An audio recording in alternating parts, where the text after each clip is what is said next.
दोस्तों जय भीम। मैं हूं जैसी मानवतावादी चेन्नई से। पिछली वीडियो में आपने देखा कि बाबा साहब को लंदन से अपनी पढ़ाई अधूरी छोड़कर कैसे भारत आना पड़ा। जब उनके पास बड़ौदा से एक पत्र पहुंचा, उसमें लिखा था कि आपकी जो छात्रवृत्ति की जो शर्तें थी वो ख़त्म हो चुकी है और आपको 10 साल यहाँ की सेवा करनी है।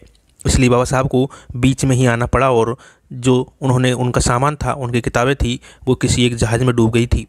बाबा साहब कुछ दिनों बाद वापस लंदन जाते हैं। आप सुनिए इस वीडियो को और लाइक ज़रूर करें, हमारे चैनल को सब्सक्राइब कर लें ताकि आने वाली वीडियो के बारे में आपको पता चल जाए।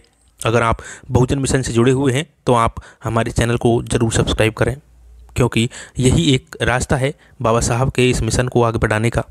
आप सोशल मीडिया से जुड़िए और जितने भी बहुजन चैनल हैं उनको सब्सक्राइब ज़रूर कर लीजिए। चलिए बढ़ते हैं बिना किसी देरी के। बाबा साहब डॉक्टर अंबेडकर ने प्रोफेसरी की नौकरी में से कुछ रुपए बचाए थे।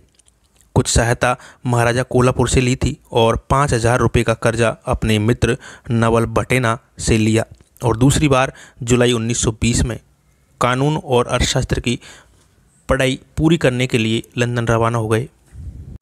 दोस्तों बाबा साहब करीब 3 वर्ष बाद वापस लंदन पहुंचे थे।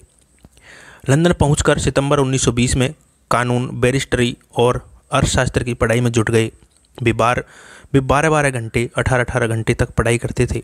डॉक्टर अंबेडकर शाम को या रात को जब पुस्तकालय से बाहर निकलते तो पुस्तकों से तैयार किए नोट्स, टिप्पणियों से उनकी जेबें ठसाठस भरी होती थी। पुस्तकालयों के बाद जब घर अध्ययन आरंभ हो जाता था, काफ़ी रात होने पर मस्तिष्क, दिमाग तो फिर भी साथ होता था, परंतु पेट नहीं। भूख सताने लगती, परंतु खाने को कुछ भी नहीं होता था। किसी मित्र ने एक बार कुछ पापड़ दिए थे जो डॉक्टर अंबेडकर ने संभाल कर रखे थे। एक कप चाय और एक पापड़ खाकर ही निर्वाह कर लेते और फिर पढ़ाई में जुट जाते। पढ़ते पढ़ते कई बार दिन चढ़ आता था। उनके साथी सुबह गहरी नींद से जागते तो देखते ही अंबेडकर अभी भी अध्ययन करने में लगे हुए हैं। वे उनसे प्रार्थना करते, अब तो सो जाओ अंबेडकर, दिन चढ़ने वाला है। परंतु डॉक्टर अंबेडकर यह कहकर कि मेरे लिए गरीबी और समय के अभाव के कारण आराम हराम है, पढ़ते ही रहते। बाबा साहब केवल 8 पाउंड से महीना भर गुजारा कर लिया करते थे। वे एक बुजुर्ग महिला के मकान में रहते थे और यहीं पर सुबह का नाश्ता और रात को भोजन करते थे। अंबेडकर इंग्लैंड में न तो कपड़ों पर खर्च करते थे और न बसों के लिए किराए पर।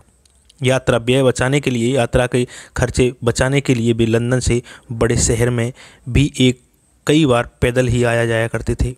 उन्होंने कभी होटलों और सैर सपाटे और सिनेमा आदि पर रुपए नहीं खर्च किए।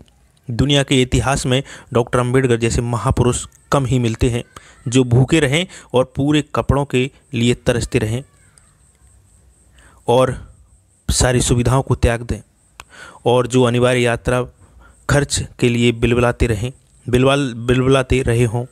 भूख लगने पर चाय या कॉफ़ी का एक प्याला पीकर पेट की आग बुझा लेते हैं।